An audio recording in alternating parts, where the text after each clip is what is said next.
What's up, gang? Thanks for joining the Undiplomatic Podcast, the show with undiplomatic takes about the foreign policy scene. I'm Van Jackson, here with the homie Matt Duss. How you doing, man? Everything is going great. Everything is going great. It's a happy time. If you're a across the board. fascist, everything is going great. So, I guess so. Yeah, no, it's what a year this week has been, yeah, seriously. Yeah. Julia can't be here. She's got some Doge wars to fight with the Pentagon stuff. Right. One thing right before I jumped on this, The Guardian had a piece that was like just out about ICE, and it said they're re-releasing decades old press releases, like 13,000 of them under a new date of January 24th, 2025. And this is causing like ICE arrests and deportations to like be at the top of Google's search algorithm. And so the idea is like they're gaming the SEO so that it leaves this impression that ICE is doing like Wehrmacht level sort of full nationwide purges of immigrants. And that's like a fascinating, I don't have like a lot of pre-cooked up thoughts about this, but like they want the terror. They're like performing the terror. Like it's kind of crazy. Well, okay, but they're not doing the roundups. I mean, they're just putting it out there of things that have already happened. Is that what you're saying?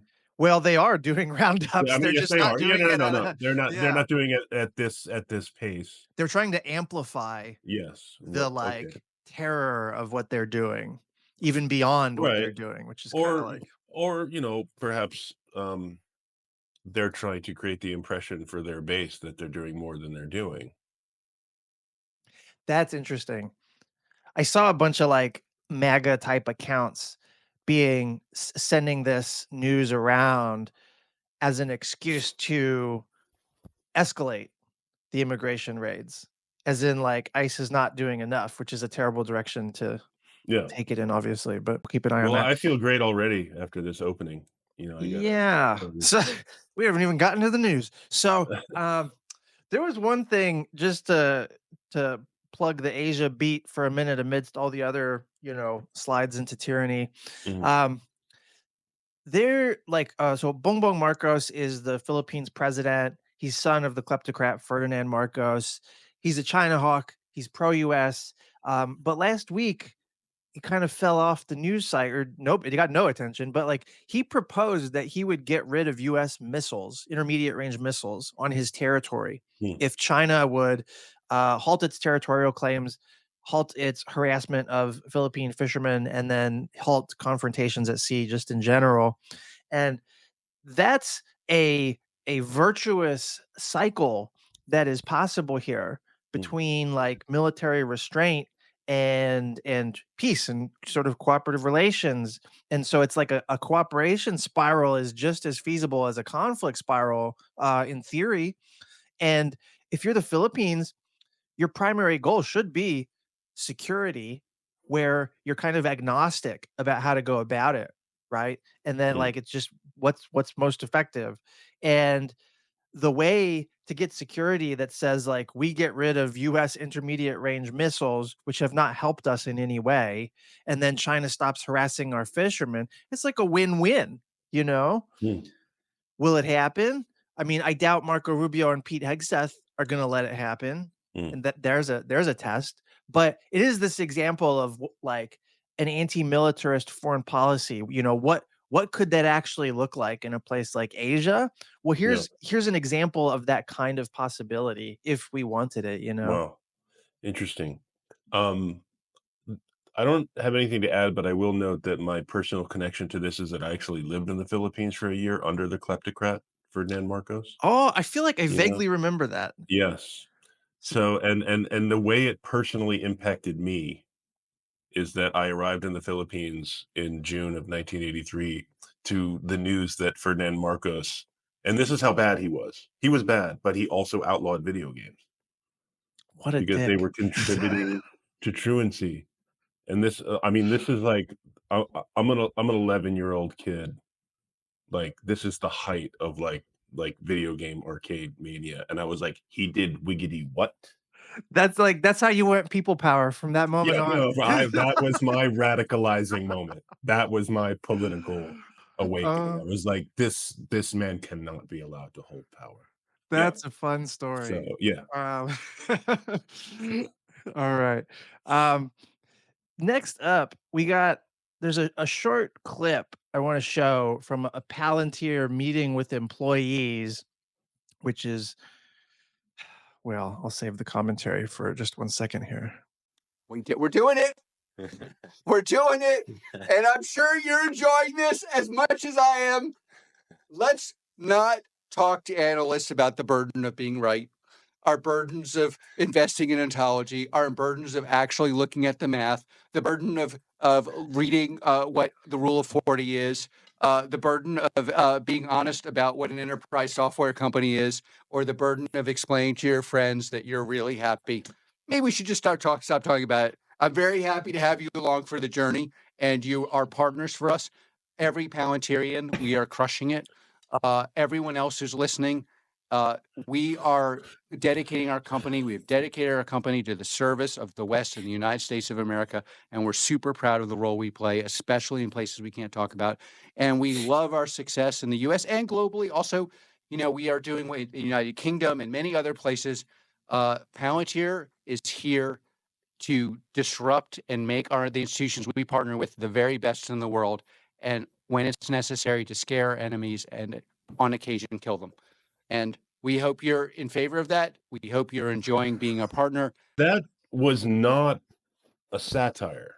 It seemed like Saturday Night Live, but the evil That version. was not like a satirical movie, a parody of the tech industry. That was a real fucking thing. The pleasure this guy is taking in profiting off of an actual, like, Yes. system and platform of death dealing is Mhm. just total Right. sicko shit. Yeah. Just Like, wanna don't be back up. I evil. know I talked last time that my mom listens to the podcast, and I was the first one to drop an F-bomb, so I'm holding myself accountable. I'm just mentioning this again. But yeah, I'm sorry, go ahead. No, like, I'm glad you mentioned that, but, like, I missed the Silicon Valley that was about, like, don't be evil, you know? Yeah, This one is yeah. about scare and kill That's enemies on behalf of the that's West. so 90s. That's It's so early 2000s, don't be evil, man. We're it's gone. dude, Yeah. yeah. Um, Also, like, dedicating your service to the West is Yeah. very Clash of No. Yeah, Civilizations. no, right, it is, and it's just kind of like someone, who skimmed the text and was like, "Yeah, got it." Read the I mean, foreign affairs version of the Huntington oh, thesis. man, no, yeah, like the Cliff Notes version of Bernard Lewis. Come on, man. Come Yeah. on. And Als and I don't wanna spend too much time on fashion here, but that look, come on. I mean, like I said, I mean, everything about that, it's hard to believe it's real, but this is where we are. it was almost like it was a parody of itself in a way. But Yeah. I mean, like, my working hypothesis for a while now, for, like, trying to make sense of the world, part of that sense making is that capitalism itself has reached this point, a crisis, if you will, where VC firms who are just sitting on tons of liquid, they Mhm, don't have anywhere to put that where there's, like, a real promise of a payoff, mhm, except in technologies mhm, to do World War III, and Palantir and Alex Karp is, like, one of the mhm. faces of Yep, that, you yep, know? So, I don't know. This guy to me is, like, the op, Palantir is the op, the new Silicon Valley defense cartel, it's the op, and it's like you watch that video, and it's I don't know how you could come to another conclusion, like, the giddiness on yep, top of the what it is they're actually doing is like, "Oh my god." yep. And I Uh, feel I gotta mention, my former Senate, colleague, Jamie Fly, advisor to Senator Marco Rubio. Yeah, no. Secretary of State, moved over to Palantir a couple of years ago, so Oh my god. that's yep. I'm sure, that'll all be fine. Well, when I And again, worked in this is the challenge, as you know. I mean, Jamie, a good guy, a conservative, I respect, but these are and listen, Avril Haines, the director of national intelligence, advisor to Palantir when she was out of government before she moved in. I mean, this is a bipartisan problem, 100%. Yeah. Several people that I worked with in OSD in the Obama years ended up taking executive positions at Palantir. Mhm. Like, I think 3 of the senior leadership are Yeah, former OSD, people I worked with, people yeah, I had lunch with sometimes, yeah. and now they're on the other side of the line. I mean, And can we just also say, like, any company that is a Tolkien reference, I mean, they are signaling that right from the outset that these are evil nerds. Okay, we are, this is bad news. where Okay, are the nice nerds, I man? know. Yeah, yeah. What are the nice nerds reference? Yeah, We need a way to identify them. Yeah, yeah, is it like Hitchhiker's Guide? I mean, are we having Beeblebrox? Are we maybe. having Babelfish is a thing. Um, but I don't know. Can tinkle for Leibowitz. I don't know. Um, so, uh, USAID, I was gonna lead off with USAID actually, because like I think in both of our worlds, it's been the giant flashing red light beacon of an issue. CIP, Center for International Policy, of course, issued a statement about what the Trump administration is doing. Basically, the leadership of Agency for International Development has been purged. The organization's been folded into the State Department. It doesn't Mhm, function as its own agency. Foreign aid yeah, has, except for like Israel and Egypt, has been suspended. mhm, USAID workers around the world have yeah, been like abandoned yeah, overnight. yeah. There's many angles into this. Like, what do you? I mean, yes, I mean, where to begin? But yes, the first is just to stay at the human level, at the very ground levels. A lot of these local employees who do these projects, who are dependent, I mean, this is their livelihood. They're just screwed now. Mhm. And no warning, just um, and USAID, let's understand like what we're talking about is US foreign aid overall is one, fraction of 1% of the overall US budget. And yet I do have to respect at least like grudgingly the kind of brilliance of starting with USAID, which is not something I think a lot of people, if anyone, predicted. Because yes, you can turn up 4 or 5 or 6 weird sounding projects that they supported, like whether it's gender studies of cattle in southern wherever. Um, that may actually have, long-term, good, outcomes, whether studying the venom of the Gila monster produces vaccines and stuff like that. But when you just look at the study by itself, it's good at, it affirms a lot of suspicions Americans have about why is my taxpayer money going to this stuff. Well, I'm sure the defense budget's never funded anything Oh, weird and of course, useless. absolutely. No, it's It's all like, that all goes that's all, like, perfectly, useful and vetted. But, yeah, it's a relatively small amount of money, yet we are talking about millions of dollars, and what I'm saying is, like, from their perspective, we're just gonna knock out 4 or 5 or 6 different dumb sounding things that people can reel off to legitimate the whole project. mhm. And I think that is what they are doing. And it's also, we're talking about foreign aid, which is not something that a lot of Americans know or care a lot about. Um, so in retrospect, perhaps we should have seen it coming. They're going to start with something that's a relatively small pot of money, but affirms a lot of people's worst suspicions, or can be made to affirm a lot of people's worst suspicions about government waste. They seem to go after everything and everyone that doesn't have a huge constituency of defenders. Mhm. Like anything Right. that is Right. available to sort, which is like Right. totally the bully kind of, going Mhm. after the weak one kind of The shit. weak kid. Yeah, exactly. Yeah. Right. And Pretty usually you would be able in normal times to expect a few Republican members of Congress or senators who are serious enough to understand that these programs do have value. mhm. But that in the Trump era, in the Trump cult era, all these people have been completely housebroken, and they're not going to step out. Certainly not Yeah. publicly. Yeah. Yeah. And this is part of the destruction of the administrative state kind of writ large. Right. And that's precisely like literally Steve Bannon wrote that on a Mhm. strategy whiteboard at the White House in January 2017, Yeah. you know? And it used to be unthinkable, Yeah. like the actual destruction of administrative state. And now it's really happening. And USAID is just like one of its first victims, you know? Yeah.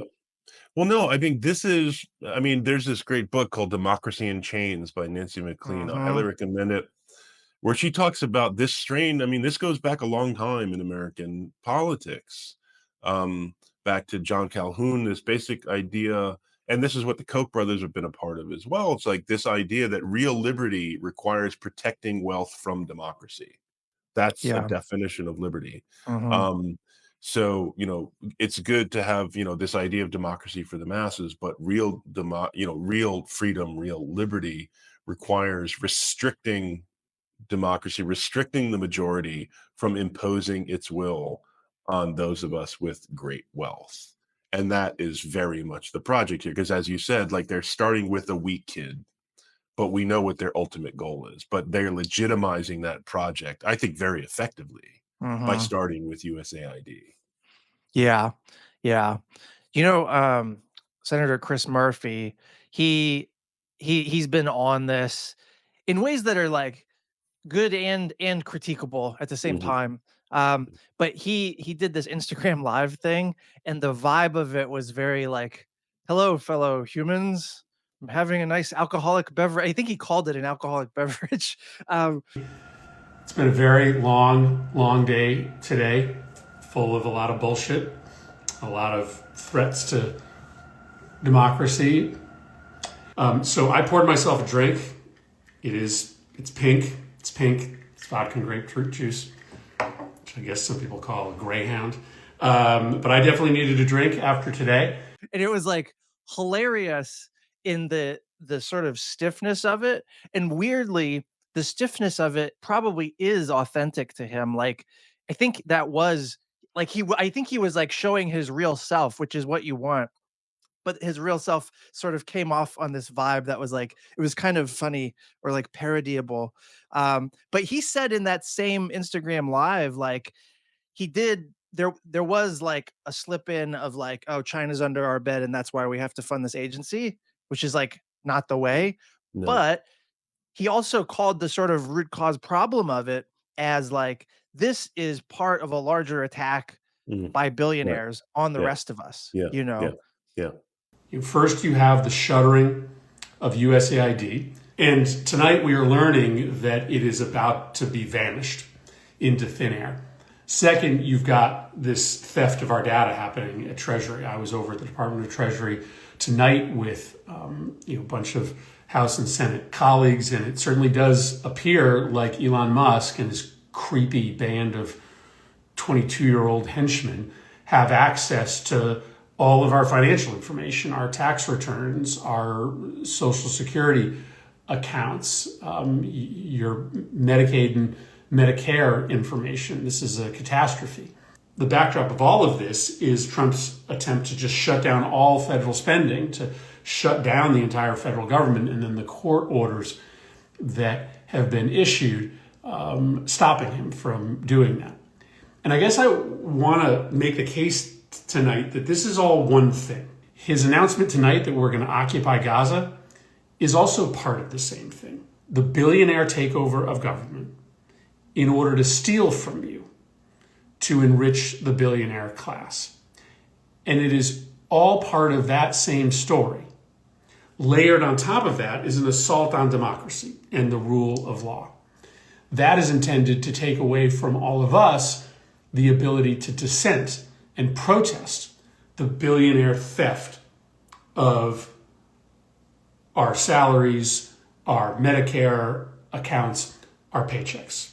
The Yeah. identification of oligarchy, you know, like Yeah. he's on board with that recognition as Right. well. And that's great. And I think, yeah, I mean, Murphy, it really, again, who is someone who I think has established himself as a good left foreign policy voice in the Senate for a long time, but just over the past couple of years has really I think, articulated a really good theory of the case more broadly about social isolation, essentially a critique of capitalism and the way that capitalism atomizes Mhm. people from each other, even if he won't use those terms yet, I hope. That's what He's he's talking he's about. he's getting there. He's He like no, he's getting there, in and his own I way, think he's there. Yeah, like no, no, and he's one of the very few, I think, to have like a grand theory of the case. Mhm. And I think that's really important. But I've also noticed the same thing. It's like you don't need to defend USAID by saying like this is, it's hurting our ability to beat China.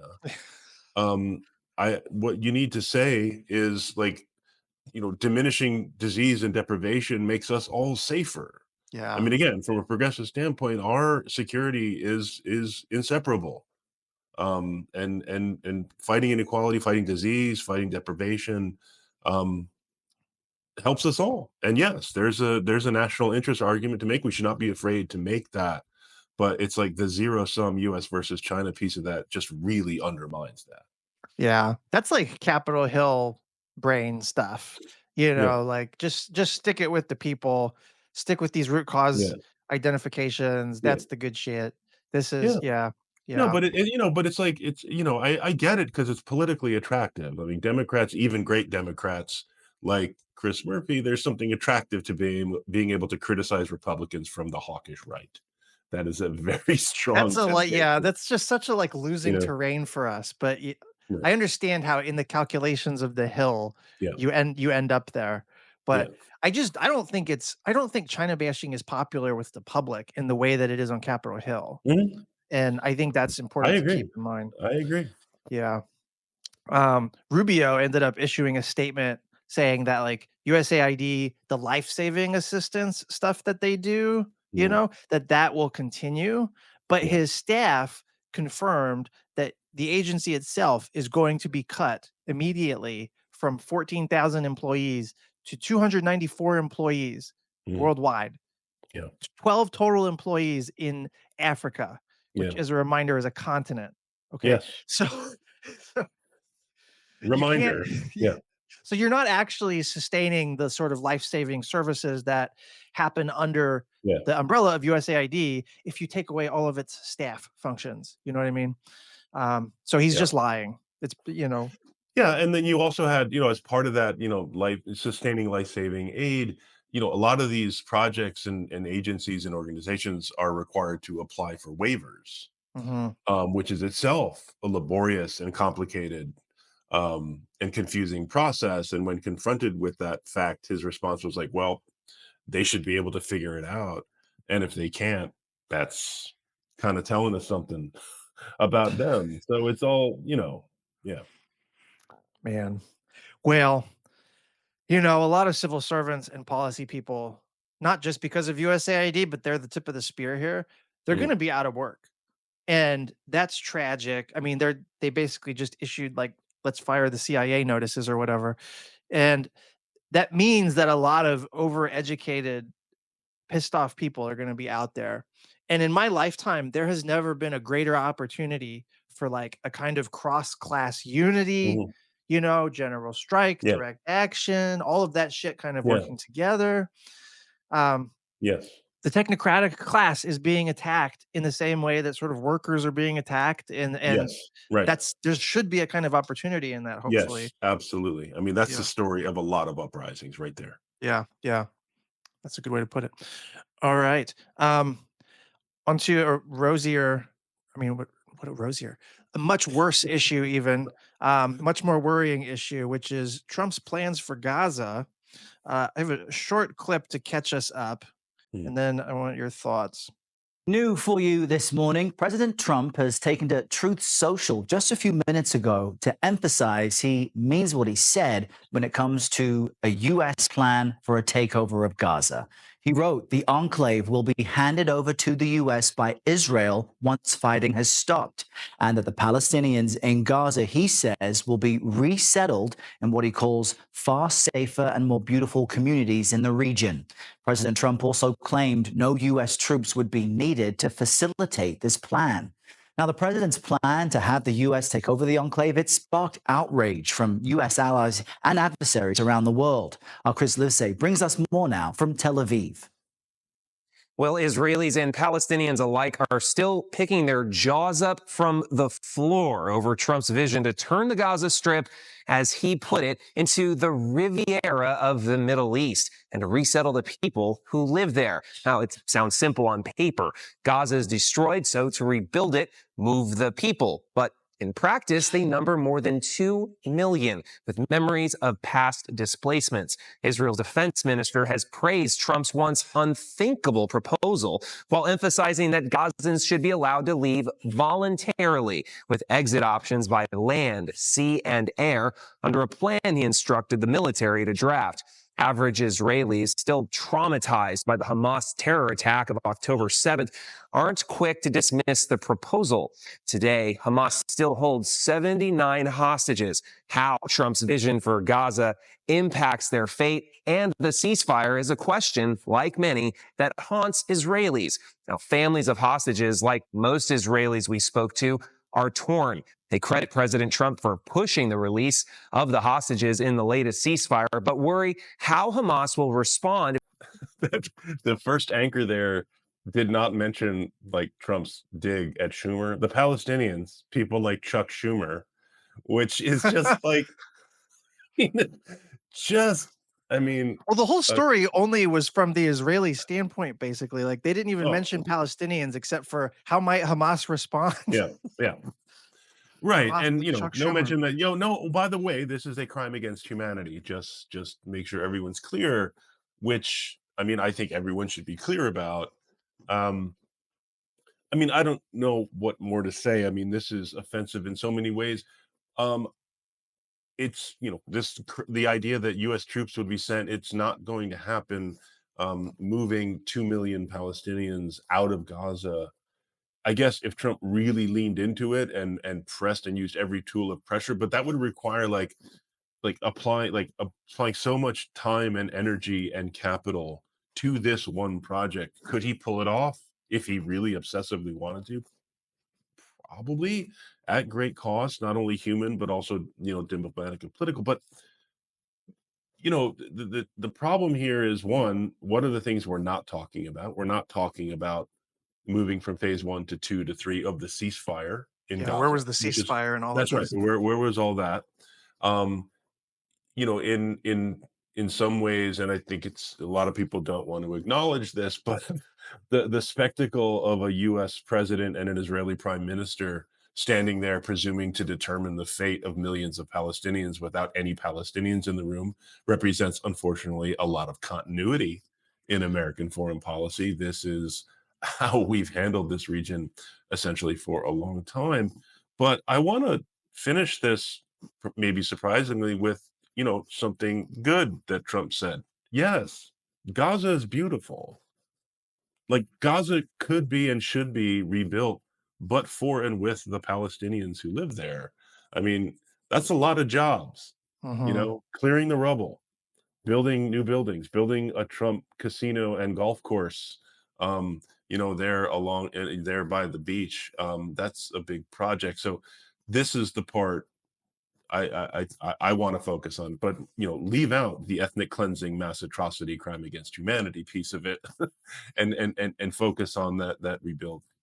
I mean, dispossession through ethnic cleansing. It's Mhm. like there's not much restraint in that. No. And one of the things that freaked me out, one of the reasons I wanted to show the CBS clip in particular was that they presented it as like so much mainstream media has been doing Mhm. in this sort of even-handed, kind of like Yeah, low-key favorable way, like a novelty bias kind of way. yeah. And No, it's a and bold, provocative, out of the box yeah, suggestion. Right. way Yes, I to agree. disruptive thinking or, Right. like Right. And yes, again, ethnic cleansing is disruptive. I don't know. I mean, the October 7 attacks were a bold, provocative, outside the box, project. They were a war crime, and we should condemn it, as we should condemn this proposal. Yeah, yeah. Well, what else are you gonna get from a white nationalist imperialist foreign policy? Um, Yeah. Yeah, no, but at that point, I think is right. I mean, because for so long, the Washington foreign policy set, like Trump's an isolationist, and I know Mhm. you and I and others are always like, nope, this is not isolationism. This is straight imperialism. This is like mafia at the global level, protection racket shit. Yeah. And this is what it is.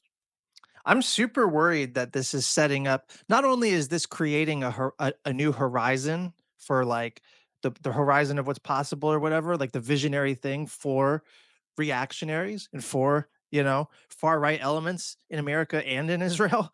Like, Mhm. this is ought to be the new Lebensraum or whatever. Mm. But also, like, this whole no troops thing, even though we're gonna sort of direct this whole operation, like, just the idea of that Yeah, implies that, like, there's a huge cash grab opportunity to throw, like, private military contractors at right, this. Like, right, this is gonna be some billion-dollar boondoggle for fucking Blackwater types, right. And the that various Trump organizations and their various cutouts, and Jared and like the various organizations he runs now, yeah. all getting a taste, all getting a piece of the action, of course. Yes. Yes, and that actually brings me to, one last thing to discuss, which is, um, America as the sick man of the world in the 21st century, which is what David Cleon called America Yes. in a 2019 piece that was, like, A great amazing. piece. No, Yeah. I love that piece. I Yeah. feel like all one of the things that united a lot of, us, like, progressive types was, like, reading that piece, and we all responded Yeah. favorably to it. Yeah. We Um, gotta have Cleon on here, man. yeah, yeah. So, like, but it was prescient because, like, okay, the name of the segment in my mind was, like, "Foreign Influence is the New Cocaine." And it's because Attorney General Pam Bondi disbanded the Department of Justice's Foreign Influence Task Force and downgraded the enforcement of the foreign lobbying disclosure law. Mhm. So Justice issued a statement. I'll just read like two Mm. sentences of it. Shifting resources in the National Security Division to free resources to address more pressing priorities and end risks of further weaponization and abuses of prosecutorial discretion. The Foreign Influence Task Force shall be disbanded. And then they go on to say that, like, basically, they're not going to, the Foreign Agent Registration Act, FARA, they're not going to enforce it basically unless it's a traditional espionage case. Um, Thoughts? Reverting to the mean, basically. If Just you're Gold Bar Bob, you must be like, man, just a yeah. couple more years and I would have been.